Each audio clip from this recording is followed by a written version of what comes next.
हाँ जी बेटा, तो आज का हमारा चैप्टर है constitutional design, chapter number 2 of NCERT. ठीक है, तो इस चैप्टर में हम स्टार्टिंग करते हैं। देखो बेटा, कोई भी स्कूल है तो उसकी एक पर्टिकुलर यूनिफॉर्म होती है। ठीक है, पर्टिकुलर ड्रेस होती, पर्टिकुलर टाई होती है। ठीक है, उनके कुछ रूल्स हैं।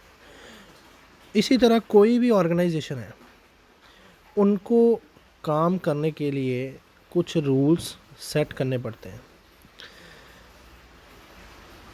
ये रूल सेट इसलिए करने पड़ते हैं ताकि हर इंसान जो इस सिस्टम के अंदर काम कर रहा है उसको पता हो कि उसको क्या करना है और क्या नहीं करना है। ठीक है, तो इसी तरह अगर हम बात करें किसी एक कंट्री की, तो एक कंट्री को चलाने के लिए भी कुछ रूल्स होते हैं जिन जो कि बड़े इम्पोर्टेंट हैं। अगर आप चाहते हो भी उस कंट्री की फंक्शनिंग जो है वो इफ़ेक्टिव हो। ठीक है, तो हम इसके ओवरव्यू से स्टार्ट करते हैं। यहाँ पे लिखा है, there are certain basic rules that citizens and the government have to follow. ठीक है, तो हर कंट्री में कुछ सर्टेन बेसिक रूल्स होते हैं जो citizens as well as government को फॉलो करने पड़ते हैं, और इन्हीं रूल्स को हम बोलते हैं कॉन्स्टिट्यूशन। इन्हीं रूल्स को हम कॉन्स्टिट्यूशन बोलते हैं। ठीक है, तो ये आपकी डेफिनेशन हो गई कॉन्स्टिट्यूशन की। ठीक है, कि there are certain basic rules that the citizens and the government have to follow, all such rules are known as constitution. और constitution is a book in which all these rules are written. उसके बाद next line is also very important, as the supreme law of country. ये सबसे बड़ा law है हमारे देश का, किसी भी देश का। As a supreme law of country, the constitution determines right of citizens, the powers of government, and how the government should function. तो ये आपके कॉन्स्टिट्यूशन में लिखा हुआ है कि किसी देश में लोगों के क्या अधिकार होंगे, गवर्नमेंट के पास कौन सी पावर्स होंगी, और गवर्नमेंट कैसे काम करेगी। ठीक है, ये कॉन्स्टिट्यूशन इसलिए बनाया गया है कि the people who are in power वो अपनी मर्जी से सिस्टम ना चला सकें। ठीक है, उनको पता होना चाहिए भी उनकी पावर्स क्या है, वो कौन सी पावर्स यूज़ कर सकते हैं और कौन सी पावर्स यूज़ नहीं कर सकते। ठीक है, so this is the importance of constitution. अब हम इस चैप्टर में कुछ क्वेश्चंस के आंसर ढूंढेंगे। जैसे कि पहला क्वेश्चन है, why do we need a constitution. इसका मैंने आपको बता दिया अभी। उसके बाद, how are the constitutions drawn up. अब ये कॉन्स्टिट्यूशन कैसे बने, हु डिज़ाइन दैम, किन लोगों ने इसको बनाने में काम किया, and what are the values that shape the constitution. और कॉन्स्टिट्यूशन बनाते समय कौन सी वैल्यूज़ को नज़र में रखते हुए कॉन्स्टिट्यूशन को ड्रॉ किया जाता है। ठीक है, तो ये सारे क्वेश्चंस हम डिस्कस करेंगे। ठीक है, तो इस चैप्टर में हम स्टार्ट करेंगे साउथ अफ्रीका के कॉन्स्टिट्यूशन से, कि साउथ अफ्रीका में जब कॉन्स्टिट्यूशन डिज़ाइन हुआ तो डिज़ाइन होने से पहले साउथ अफ्रीका के क्या कंडीशन थी। ओके, और उन्होंने कॉन्स्टिट्यूशन ड्रॉ करते हुए कौन कौन सी वैल्यूज़ को कंसिडर किया। ठीक है, चलिए।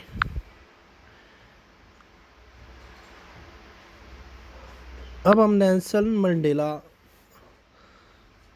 की एक क्योट से स्टार्ट करते हैं। इन्होंने लिखा है, I have fought against white domination and I have fought against black domination. I have cherished the ideals of a democratic and free society in which all person live together.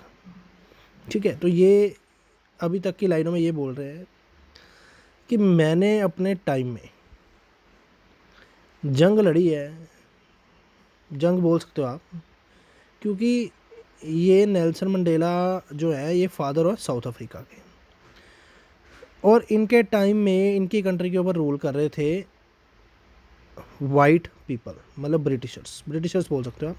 जैसे India में ये dominate कर रहे थे, India में rule कर रहे थे, इसी तरह से ये साउथ अफ्रीका में भी रूल कर रहे थे। ठीक है, तो कहते मैंने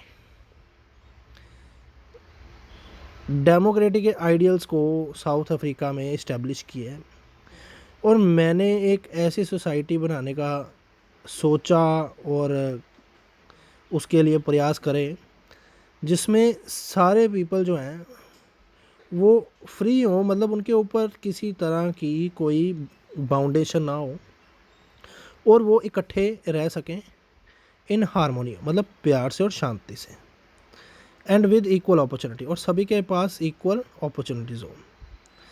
ठीक है, तो ये एक इम्पॉर्टेंट क्योट है। अगर नेल्सन मंडेला के बारे में आपको कोई क्वेश्चन आता है तो आप ये लिख सकते हो, इम्पॉर्टेंट है ये।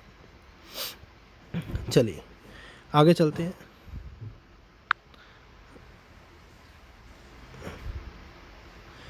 तो आगे लिखा है, फर्स्ट लाइन से स्टार्ट करते हैं। This was Nelson Mandela being tried for treason by the white south African government. तो कहते ये जैसे इंडिया में महात्मा गांधी थे जिन्होंने इंडिया को फ्रीडम दिलाने में मदद करी। ठीक है, किन से? ब्रिटिशर से। इसी तरह साउथ अफ्रीका में नेल्सन मंडेला थे जिन्होंने ये वाइट साउथ अफ्रीकन गवर्नमेंट से साउथ अफ्रीका को आज़ाद करवाया। ओके, उसके बाद ही and 7 other leaders were sentenced to life imprisonment in 1964। अब नेक्स्ट लाइन में बोल रहे हैं for daring to oppose the apartheid regime in his country. ये इंपॉर्टेंट लाइन है, ये भी आप लर्न कर सकते हो। इसमें लिखा उन्होंने कि नेल्सन मंडेला और इनके 7 अदर लीडर्स को 1964 में लाइफ इम्प्रिजनमेंट, मतलब उम्र कैद की सज़ा हुई। अब सज़ा क्यों हुई? क्योंकि इन्होंने अपार्थेड रिजाइम को अपोज किया था। अपोज मतलब इसके खिलाफ प्रदर्शन किए थे, समझ रहे हो? तो ये अपार्थेड रिजाइम क्या है, ये हम आने वाली लाइन्स में स्टडी करेंगे, ये इंपॉर्टेंट है, ये आपको 1 मार्क में आ सकता है। What is apartheid regime? Okay, in south Africa. Okay, तो चलिए आगे चलते हैं, आगे देखते हैं। ही spent the next 28 years in south African most dreaded prison, मतलब ख़तरनाक जेल, जिसका नाम था रोबन आइलैंड। जैसे हम इंडिया में हमारे काले पानी की सज़ा होती है, ठीक है, बड़ी ख़तरनाक सज़ा होती है जहाँ पे मान लो भी अनह्यूमैनिटेरियन कंडीशन है, मतलब जहाँ पे इंसानों के लायक रहने वाली जगह नहीं है, बट वहाँ पे उनको डाला जाता है। तो इनको भी एक ड्रेडेड प्रिजन में डाला गया था, उसका नाम था रोबन आइलैंड प्रिजन। ठीक है, चलिए, तो ये नेल्सन मंडेला के बारे में अगर आपको आ जाए तो ये आप लिख सकते हो। उसके बाद आगे चलते हैं, आगे है स्ट्रगल अगेंस्ट अपार्थेड। तो चलिए, अपार्थेड क्या था? अपार्थेड वाज द, ये टॉपिक है, स्ट्रगल अगेंस्ट अपार्थेड।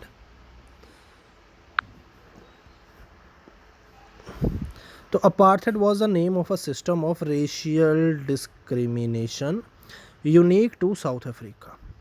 अब अपार्थेड क्या था? Racial discrimination. रेशियल डिस्क्रिमिनेशन क्या मतलब है इसका, आगे देखते हैं। The white Europeans imposed this system on south Africa. अब ये वाइट यूरोपियंस ने ये सिस्टम किसके ऊपर लगा रखा था? साउथ अफ्रीका पे। अब आगे देखते हैं। During this 17th and 18th century the trading companies from Europe occupied it with arms and force in the way they occupied India. अब बेटा 17th और 18th सेंचुरी में इन लोगों ने साउथ अफ्रीका के ऊपर कब्जा किया हथियारों के साथ और अपनी आर्मी के साथ, जैसे इन्होंने इंडिया में कब्जा किया था। But unlike India a large number of white had settled in south Africa. But south Africa में काफ़ी वाइट पीपल जो थे वो आके रहने लग गए and became the local ruler, और ये यहाँ के लोकल रूलर बन गए। ठीक है, आगे अब आगे पढ़ते हैं हम अपार्थेड के बारे में। ये हमने भी स्टार्ट नहीं किया था अपार्थेड का, तो आगे देखते हैं, इसके बारे में लिखा हुआ है यहाँ पे। The system of apartheid divide the people and label them on the basis of their skin colour. ठीक है, तो ये आप इसकी डेफिनेशन बना सकते हो। तो अपार्थाइड क्या था, जिसमें पीपल्स को डिवाइड किया जाता था on the basis of their skin colour. Okay, तो कैसे डिवाइड किया जाता था आगे पढ़ेंगे। The native people of South Africa are black in colour, जो वहाँ के साउथ अफ्रीका के लोकल लोग थे, they were black in skin. They made up about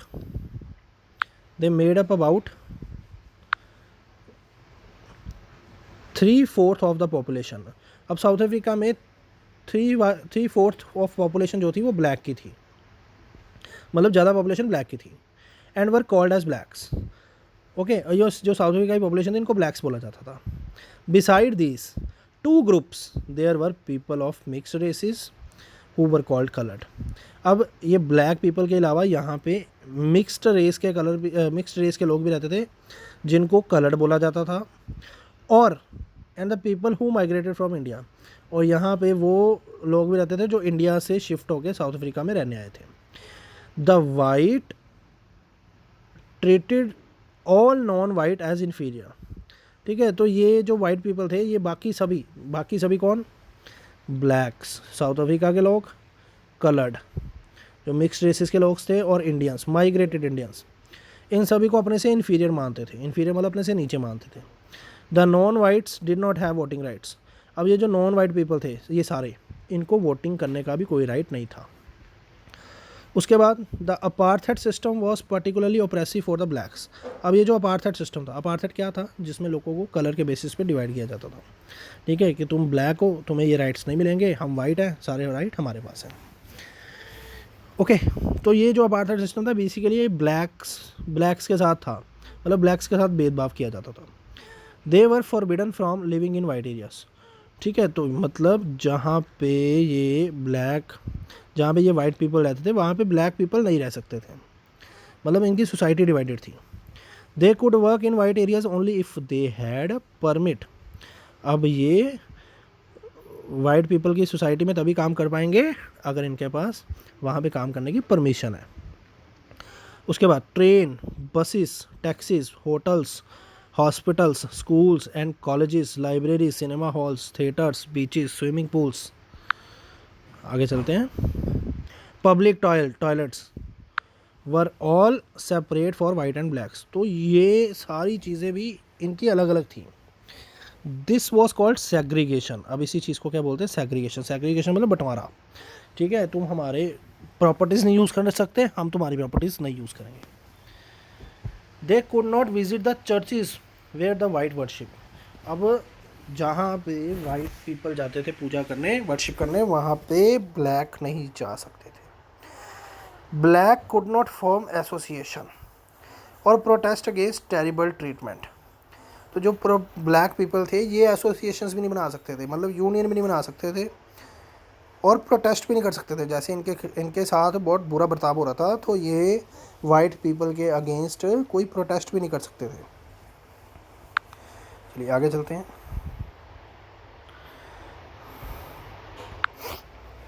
आगे है, since 1950 the black coloured and Indian fought against the apartheid system. अब 1950 तक ये इंडियन और ब्लैक मिलके ये अपार्थाइड सिस्टम का विरोध करते रहे। They launch the protest marches and strikes. फिर इन्होंने, पहले तो ये कर नहीं पा रहे थे प्रोटेस्ट, बट अब इन्होंने इनके खिलाफ धरने देने शुरू कर दिए, हड़तालें करनी शुरू कर दी। ठीक है, अब अफ्रीका में एक ऑर्गेनाइजेशन थी, the African National Congress was the umbrella organisation that led the struggle against the policies of segregation. Umbrella organisation का मतलब है कि जितनी भी पॉलिटिकल पार्टीज़ थी ना, जितनी भी प्रोटेस्ट करने वाली पार्टीज़ थी, वो सभी इस ऑर्गेनाइजेशन के साथ मिलके इस अपार्थाइड सिस्टम का अपोज कर रहे थे। This included many workers and unions and communist party. इसमें बहुत सारे वर्कर्स थे, यूनियंस थी और कम्युनिस्ट पार्टी थी। Many sensitive whites. अब सेंसिटिव वाइट्स क्या था है? अब बेटा कुछ वाइट लोग ऐसे भी थे जिनको ये ब्लैक पीपल के साथ हमदर्दी थी। इन्होंने भी अफ्रीकन नेशनल कांग्रेस को ज्वाइन किया और अपार्थाइड को अपोज किया। उसके बाद several countries denounce apartheid as unjust. अब बहुत सारी कंट्रीज़ ने भी इस सिस्टम को अनजस्ट बताया, मतलब ये कि ये बिल्कुल सही सिस्टम नहीं है, बिल्कुल घटिया सिस्टम है ये।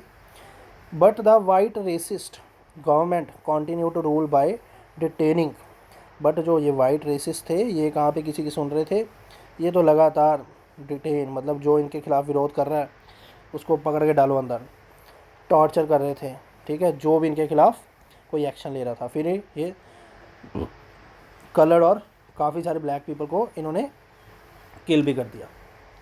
चलिए आगे देखते हैं। आगे टूवर्ड्स अ न्यू कॉन्स्टिट्यूशन, अब ये भी इंटरेस्टिंग टॉपिक है। As the protest and struggle against apartheid had increased, अब धीरे धीरे क्या हुआ कि लोगों के अंदर गुस्सा बढ़ता गया और ये इनके खिलाफ प्रोटेस्ट जो थे इंक्रीज़ करने शुरू कर दिए। The government realises that they could not no longer keep the blacks under their rule through repression, तो इनको अब समझ आ गया वाइट पीपल को कि भाई साहब ये तो अब भड़क चुके हैं, ठीक है, अब इनको हम और दबा नहीं पाएंगे, ठीक है। तो इससे क्या होगा, इससे ये हुआ कि इन जो ये जो वाइट रिजाइम थी ना, ये वाइट पीपल तो थे, इन्होंने अपनी पॉलिसीज़ चेंज कर दी, इन्होंने अपनी पॉलिसीज़ चेंज कर दी। अब पॉलिसीज़ कैसे चेंज कर दी, तो पॉलिसीज़ कैसे चेंज कर दी ये भी देखते हैं। हाँ, डिस्क्रिमिनेटरी लॉस वर रिपील्ड, मतलब ये जो डिस्क्रिमिनेटरी लॉस थे, जैसे मतलब भेदभाव करते थे कि तुम हमारे पब्लिक टॉयलेट नहीं यूज़ करोगे, जो वाइट पीपल जिस सिनेमा में जाते हैं तुम वहाँ पे नहीं जा सकते, ये सारे ख़त्म कर दिए गए। Ban on political parties and restrictions on media were lifted, अब पहले क्या था कि तुम भाई साहब पॉलिटिकल पार्टी नहीं बना सकते थे, ठीक है, तुम कोई पेपर प्रिंट नहीं कर सकते थे जिसमें तुम गवर्नमेंट के खिलाफ कुछ बताना चाहते हो, ठीक है, ये भी चीज़ें लिफ्ट कर दी गई, मतलब ख़त्म कर दी गई। After 28 years of imprisonment Nelson Mandela walked out of the jail as a free man, अब 28 साल की सज़ा काटने के बाद नेल्सन मंडेला साहब जेल से बाहर आते हैं। उसके बाद क्या होता है, उसके बाद finally at the midnight of April 26 1994, ये इंपॉर्टेंट डेट है, याद रखना, ठीक है। He the new national flag of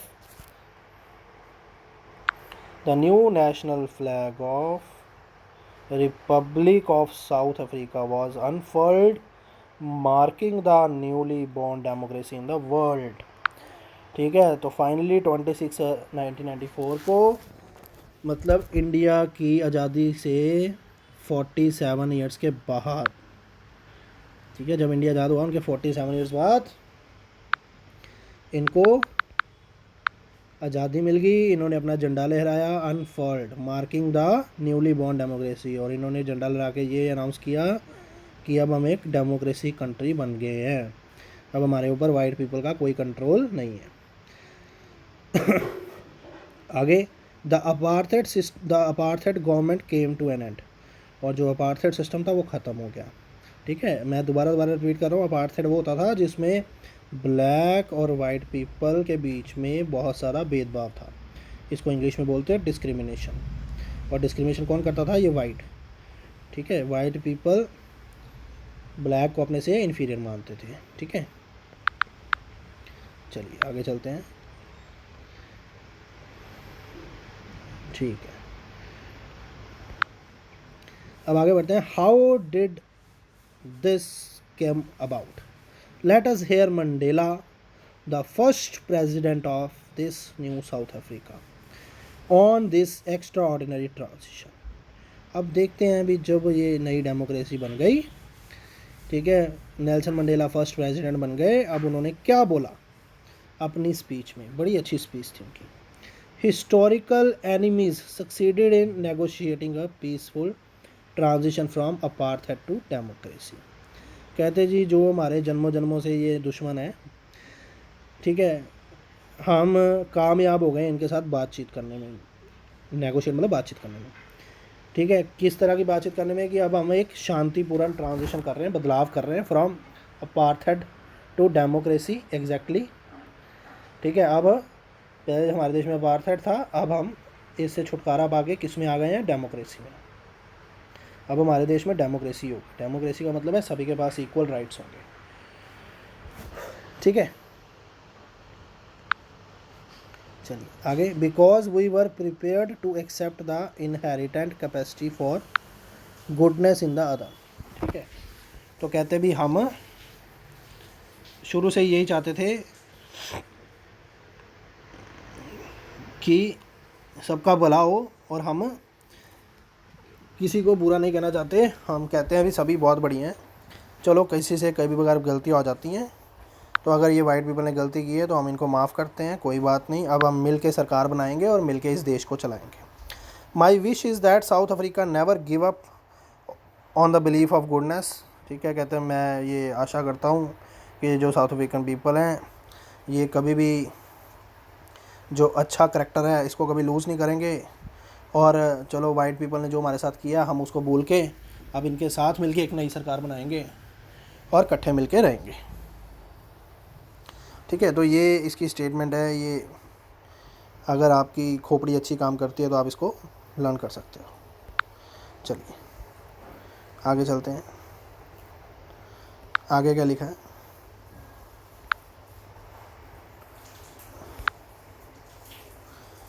आगे लिखा है, after the emergence of new democratic south Africa, blacks leader appealed to fellow blacks to forgive the whites for atrocities they had committed while in power। ये बड़ी important line है। कहते भी जब नया साउथ अफ्रीका बन गया, कौन सा south Africa, democratic south Africa, तो ये जो ब्लैक लीडर्स थे इन्होंने अपने लोगों से अपील की कि ये वाइट पीपल्स को माफ़ कर दिया जाए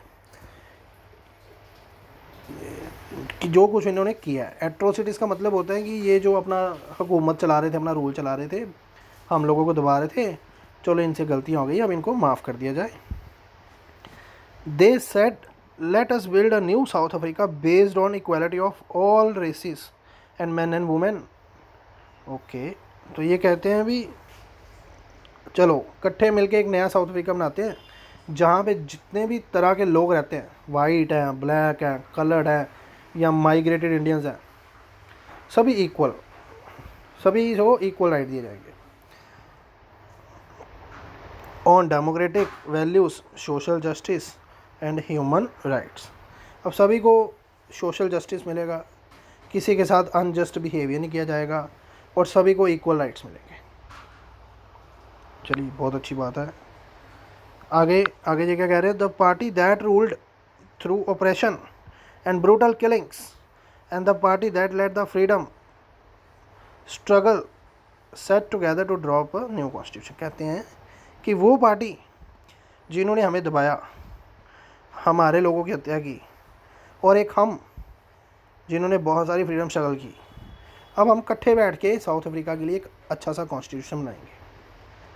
तो बेटा ये ना एक मिसाल थी, मिसाल इसलिए थी क्योंकि जिन लोगों ने इनको दबाया था, अब ये उन लोगों की रिस्पेक्ट कर रहे थे और उनको पूरा न्योता दे रहे थे कि आओ हमारे साथ बैठ के हमारे देश को सुधारने में, ग्रो अप करने में हमारी हेल्प करो, और इकट्ठे मिलकर रहते हैं। आगे, after 2 years of discussion and debate they came out with one of the finest constitution the world has ever had. अब इनके लोगों को 2 साल लग गए कॉन्स्टिट्यूशन बनाने को, और इनका जो कॉन्स्टिट्यूशन है इसको एक फाइनेस्ट कॉन्स्टिट्यूशन माना जाता है अब तक का वर्ल्ड में। This constitution gave to its citizen the most extensive rights available in any country. अब इस कॉन्स्टिट्यूशन में इनके नागरिकों को भरपूर राइट्स दिए गए। Together they decided that in search for solution of the problems nobody should be excluded, no one should be treated as a demon. अब कहते भी अब हम इकट्ठे मिलके हर समस्या का हल ढूंढेंगे, ठीक है। किसी को छोटा किसी को बड़ा नहीं माना जाएगा, सभी को इकट्ठे से लेके चलेंगे, और no one should be treated as demon, ठीक है। किसी को अच्छा किसी को बुरा नहीं बोलेंगे हम, ठीक है। No one should be treated as demon, जैसे ये ब्लैक वाइट को डेमोन बोलते थे क्योंकि ये इनके हक छीन रहे थे, अब ऐसा कोई कंसेप्ट नहीं रहेगा देश में। They agreed that everybody become part of solution. अब बोल रहे हैं कि कोई भी देश में समस्या होगी तो उसमें हर इंसान उस प्रॉब्लम का सोल्यूशन ढूंढने में हमारी मदद करेगा। What ever they might have done और रिप्रेजेंटेड इन द पास्ट। ठीक है, कोई भी है, ठीक है, किसी ने पास्ट में कुछ भी किया है, अब उन सभी चीज़ों को बुला के हम सभी को इकट्ठे लेके चलेंगे और हर एक को हम देश का नागरिक मानेंगे और किसी भी सोल्यूशन का प्रॉब्लम करने के लिए वो हमारी साथ में रहेंगे और हम उनको साथ में लेके चलेंगे। ठीक है, उसके बाद the preamble of the African constitution sums up this spirit. ठीक है, तो ये प्रियम्बल होता है first page of the constitution, जिसमें लिखा होता है कि हम इस कॉन्स्टिट्यूशन में कौन कौन सी वैल्यूज़ को डाल रहे हैं। तो बेटा इन्होंने ये सारी वैल्यूज़ डाली कि अब किसी को भी हम अलग नहीं मानेंगे, हर एक इंसान जो हमारे देश में रहता है हमारे देश का हिस्सा है। ठीक है, हर एक को इक्वल राइट्स मिलेंगे, हर एक की रिस्पेक्ट होगी और हर एक इंसान देश को आगे बढ़ाने में मदद करेगा। तो ये इसके प्रेम्बल में लिखा हुआ था। उसके बाद the south African constitution inspire Democrats all over the world. अब ये जो साउथ अफ्रीका का कॉन्स्टिट्यूशन था ना, इसने बहुत इंस्पायर किया बाकी देशों के डेमोक्रेट्स को। A state denounce by the entire world till 1994। एक ऐसा देश, ठीक है, जिसकी बहुत बुरी हालत थी 1994 तक, denounced till by the entire world till 1994 as the most undemocratic one, और जिस देश में बिल्कुल भी डेमोक्रेसी के कंसेप्ट ही नहीं थे, is now seen as a model of democracy. अब इनका 1994 के बाद इन्होंने जो डेमोक्रेसी इन्होंने बनाई, ठीक है, वो पूरे वर्ल्ड के लिए एक मिसाल था। ठीक है, जिस देश ने इनके बाद अपना कॉन्स्टिट्यूशन बनाया, अपनी डेमोक्रेटिक गवर्नमेंट बनाई, तो उन्होंने इनके द्वारा लिए गए एलिमेंट्स को ज़रूर यूज़ किया। What made this change possible was the determination of people of South African to work together. अब क्या तभी ये चेंज इसलिए आ पाए क्योंकि ये जो साउथ अफ्रीका के लोग थे ना, ये बड़े डिटरमाइंड थे। डिटरमाइंड मतलब कि पक्के मन के थे कि हम इकट्ठे मिलकर काम करेंगे। To transform bitter experience into binding glue of a rainbow nation. तो कहते हैं भी अब हम ये जो बुरे एक्सपीरियंस है हमारे, इनको बुला के अब हम इकट्ठे एक साथ मिल के एक रेनबो नेशन बनाएंगे। अब रेनबो नेशन क्यों यूज़ किया गया? क्योंकि यहाँ पे बहुत तरह के लोग रहते हैं, इसलिए यहाँ पे रेनबो नेशन वर्ड को यूज़ किया गया है। ओके, तो आज के लिए हम यहाँ तक करते हैं। ओके, बाकी का हम नेक्स्ट वीडियो में करेंगे।